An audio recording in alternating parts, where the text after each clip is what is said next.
부족한 저를 이렇게 또 다시 불러주셔서 두려운 마음과 떨리는 마음, 감사하는 마음으로 이 단에 섰습니다.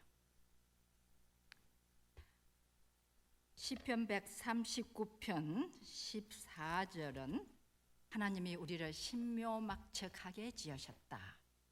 영어로 fearfully, wonderfully 지으셨다. 이렇게 기록하고 있습니다. 그리고 우린 이 표현에 모두 아멘, 전적으로 찬성하며 아멘으로 화답합니다.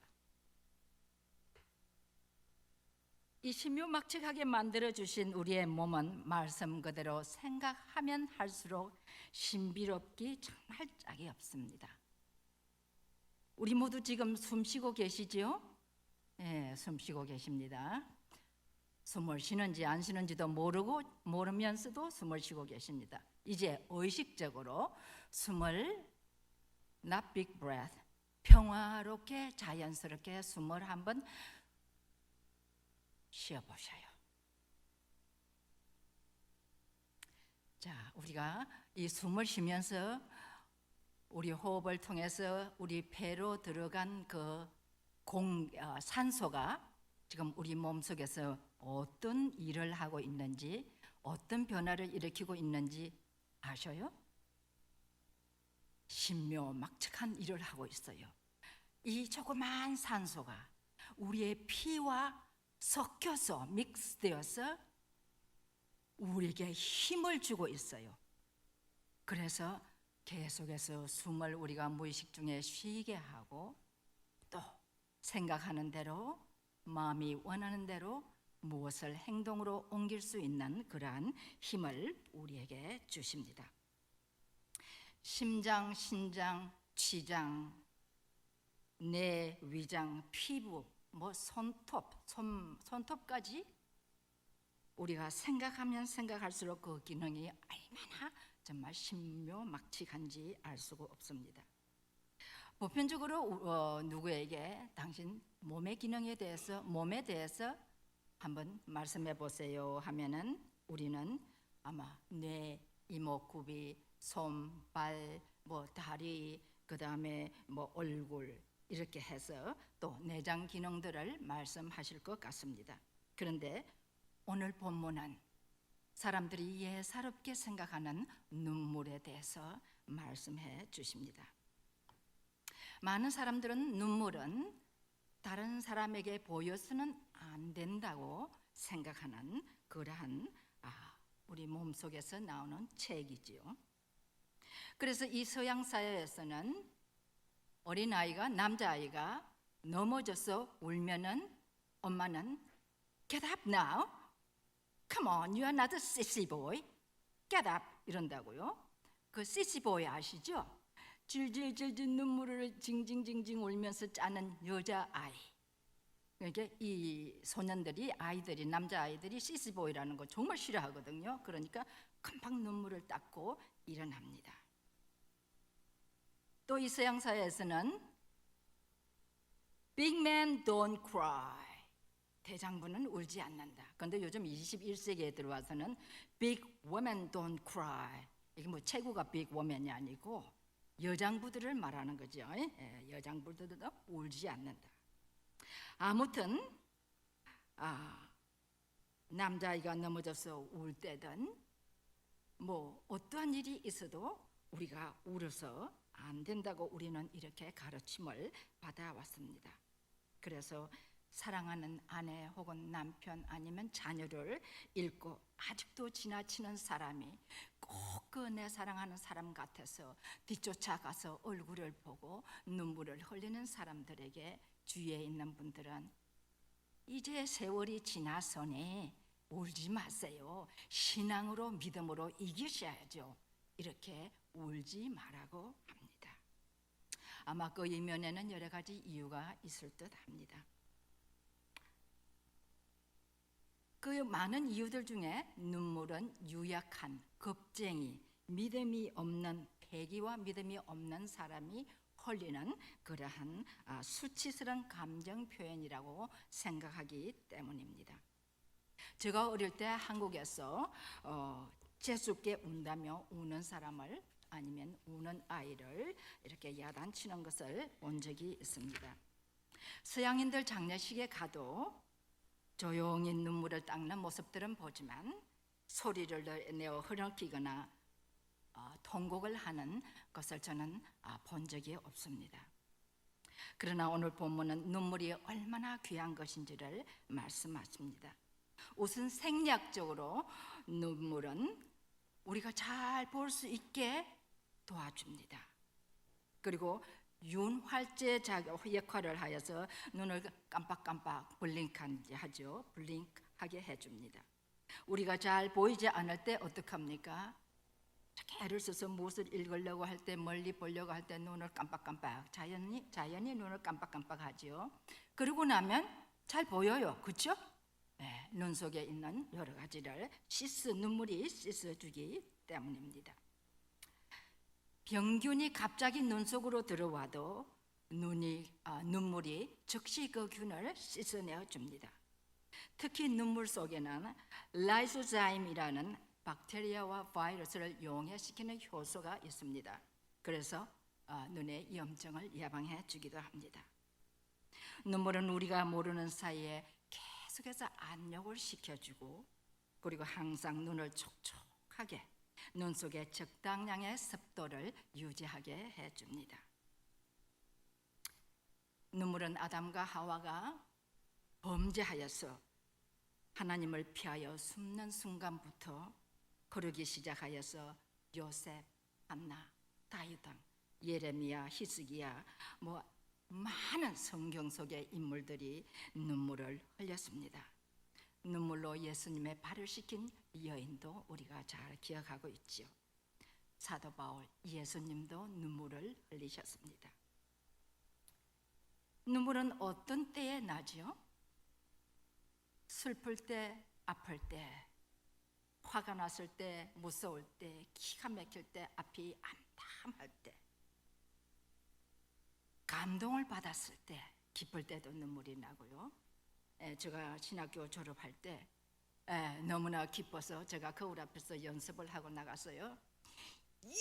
I made it! 이렇게 하려고 거울을 보고 막 연습을 하고 막 기쁜 마음으로 나갔는데, 학위를 받는데 왜 그렇게 눈물이 쏟아집니까? 기쁜 눈물, 감사의 눈물. 저 주위에 제가 그 공부를 마칠 수 있게 기도해 주시고 수고해 주신 분, 우리 한인장로교회 분들도, 제가 쿠킹 잘 못했잖아요, 공부하느라고. 그럴 때 우리 권사님들이 쿠킹에서 저희 남편 아마 이렇게 많이 도와주는 걸로 제가 기억합니다. 이 모든 것을 생각하니 너무나 감격스러워서 눈물이 쏟아져서 사람들을 보고 Yes, I made it 그 소리 할 수도 없었습니다. 이렇게 우리가 눈물이 여러 가지 경우에 납니다. 자, 우리 옛 노래 가사에 보면은 아침에 우는 새는 뭐예요? 배가 고파 울고요. 저녁에 우는 새는 님이 그리워 운다. 근데 사람도 배가 고플 때도, 정말 배가 고플 때도 눈물이 나고, 그리고 사랑하는 사람들, 또 고향이 그리울 때 우리는 눈물을 흘립니다. 이 눈물 속에는 깊은 사랑, 기쁨, 슬픔, 분노, 두려움과 아픔, 간절한 소망이 담겨 있습니다. 성경이 말씀하시는 눈물은 우리가 양파를 깔 때 흐르는 눈물도 아니고, 드라마나 영화 배우들이 흘리는 그런 가짜 눈물도 아니고, 하품을 할 때 나오는 그러한 눈물도 아닙니다. 눈물이 색깔이 있다면 어떤 색일까? 제가 한번 생각을 해보았습니다. 눈물을 시와 노래, 조각, 자수, 그림, 이런 것 예술품으로 만일에 표현할 수 있다면 얼마나 아름다운 형형색색의 예술품이 만들어질까, 이렇게 생각도 해봤습니다. 본문의 기자는 땀을 흘리며 씨를 뿌리는 옛 중동 지역 농부의 모습을 통해 우리에게 귀한 깨달음을 주십니다. 눈물을 흘리며 씨를 뿌리는 자는 기쁨으로 거두리로다. 지금은 농기구들이 발달하여 파종과 수확하는 것이 많이 편해 보입니다. 제가 알버타에서 목회할 때 저희 성도님들 중에 큰 농사를 짓는 그러한 분들이 몇 분 계셨습니다. 그래서 신방을 대구로 가면 대개 아무도 없지요. 모두 농토에 나갔으니까. 그래서 그 농지에 나가서 밭기술에 서서 혼자서 우리 성도 빨치에서 일하시는 우리 성도님들을 바라보며 하나님께 기도를 드리고, 그리고 먼 발치에서 저를 볼지 못 볼지는 모르지만 손을 흔들어서 See you! 하고 집으로 돌아오곤 했습니다. 이 성도님들을 보면서 그 농지가 얼마나 큰지 지평선을 훨씬 넘어서 그 뒷면에까지 펼쳐져 있는 농지의 파종 트럭들을 타고 아침 일찍 새벽부터 저녁까지 이렇게 파종을 하는 모습을 보며 그분들의 그 말할 수 없는 인내심과 신앙심, 이렇게 내가 땀을 흘리며 뿌리면 언젠가는 하나님께서 귀한 결실을 주실 것이라는 그 믿음 하나 가지고 새벽부터 수고하시는 우리 성도님들을 바라보며 제가 정말 감동을 받고 머리를 숙인 적이 많이 있습니다. 농부는 굳게 단단하게 다져진 그러한 농토를 땀을 흘리며 일구어야 합니다. 또 눈물을 흘리며 씨앗을 뿌려야 합니다. 요즘 젊은이들은 어쩜 우리 세대만 해도 이 왜 눈물을 씨앗을 뿌리면서 기쁨으로 뿌려야지 왜 눈물을 흘리며 씨앗을 뿌린다고 할까? 이것이 시적인 표현인가? 이렇게 생각을 저도 해보았는데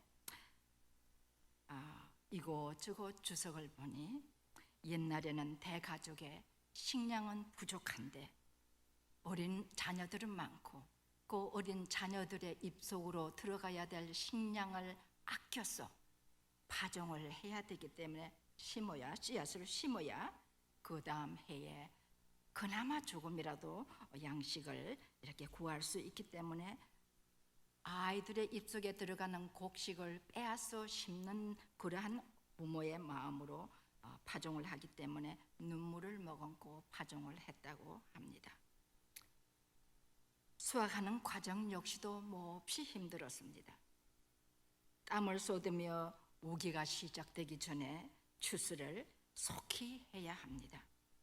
다행히 풍년이면은 그나마 아픔을 이렇게 잊을 수 있는데 흉년이면 농부는 또 울게 됩니다. 이러한 농부의 눈물은 심장을 찢듯한 그러한 상처의 눈물이 아닐까 생각해 봅니다. 영어 단어의 눈물을 T-E-A-R로 스펠링합니다. 그런데 무엇을 찢다 하는 단어도 T-E-A-R, 눈물과 꼭 같습니다. 그래서 어쩜 이 농부의 흉년의 눈물을 흘리는 농부의 눈물이 심장을 찢는 그러한 눈물이 아닐까 생각해 보았습니다. 그러나 이러한 과정 가운데서도 끝까지 장차 나타날 소망, 영광, 기쁨의 날을 고대하며 소망 가운데서 고난을 이겨가는 자는 기쁨의 단을 거두리라고 하나님은 말씀하십니다. 이렇게 기쁨의 단을 거두기 위해 우리는 먼저 눈물의 씨앗을 심어야 합니다. 믿음의 씨앗을 뿌릴 때도 우리는 눈물을 마구 쏟습니다. 처음으로 주님을 영접하고 감사, 감교, 감동하여서 우리는 회개의 눈물을 막 쏟죠. 모두 그런 날이 있었지요. 눈물로 우리는 신앙의 씨앗을 우리 마음속에 깊이 심습니다. 그리고 신앙생활 하면서도 종종 예배 중에도 찬송을 부르며 기도를 하며 말씀을 읽으며 여러 가지 이유로 우리는 눈물을 흘립니다. 우리가 흘리는 눈물은 두 방향으로 흘러간다고 합니다. 하나는 땅으로 떨어지고 하나는 하늘로 하나님께로 올려진다, 이렇게 말씀하십니다. 자, 땅으로 떨어지는 눈물은 어떤 눈물일까요? 몹시 아플 때, 두려울 때, 실패했을 때, 앞이 암담할 때, 무시 없이 연결당했을 때, 억울하고 크게 실망했을 때, 우리의 격한 심경을 이루 표현할 수 없을 때에 괴로워 흘리는 눈물이라 하겠습니다. 하늘로 올리오는 눈물은 회개, 용서, 감사와 감격의 눈물, 선한 목적을 위한 간절한 소망의 눈물, 다른 사람을 축복하며 흘리는 눈물, 악한 세상을 보며 흘리는 눈물, 중보 기도하며 흘리는 눈물이 되겠습니다. 이번에 미국 사우스캐롤라이나 주 찰스타운 메소디스트 처치에서 참사가 일어났는데 그 중에 한 가족 대표가 70된 어머니 할머니를 잃고 눈물을 흘리며 내가 당신을 용서합니다. 이렇게 용서하면서 흘린 눈물, 이 눈물은 하나님께로 올려가는 눈물이라고 생각됩니다. 사람들은 귀하고 자기가 좋아하고 오래 간직하고 싶은 것을 수집합니다. 하나님도 역시 하나님이 좋아하시고 귀하게 생각하시는 것을 수집하시는데 그 중에 우리의 눈물이 하나입니다. 시편 56편 8절에 보면 가드에서 다윗 왕이 블레셋인에게 잡혔을 때에 나의 유리함을 주께서 계수하셨으니 나의 눈물을 주의 병에 담으소서. 다윗은 이미 하나님은 우리가 하나님 앞에서 흘리는 눈물을 헛되게 생각지 않고 귀하게 여기며 눈물방울 하나를 다 세시며 하나님의 눈물병에 이렇게 컬렉트 하신다고 생각하고 있었습니다. 그래서 블레셋인들의 악함을 하나님께 호소하며 자신이 흘린 눈물방울 하나하나를 모두 하나님의 책에 기록해 주기를 간절히 간구했습니다. 또 요한계시록 5장 8절 말씀에 보시면 책을 취하심에 네 생물과 24장로들이 어린 양 앞에 엎드려 각각 금은고와 향이 가득한 금 대접을 가졌으니 이 향은 성도들의 기도라. 우리가 드리는 기도는 보좌 앞에 있는 금 그릇에 담겨 하나님 앞에 바쳐지는 귀하고 귀한 눈물의 기도입니다. 우리가 드리는 눈물의 기도가 얼마나 귀한지를 말씀해 주시는 것입니다. 하나님 앞에서 흘리는 눈물은 귀하고 거룩하다고 합니다. 눈물의 기도 속엔 하나님의 마음까지도 움직이는 힘이 있습니다. 눈물의 기도는 하나님 앞에 놓인 금 대접에 담긴 향기로운 그러한 아름다운 향기라고 그렇게 말씀하십니다. 자, 우리 성도님들 모두 간절한 기도의 제목이 있으시지요.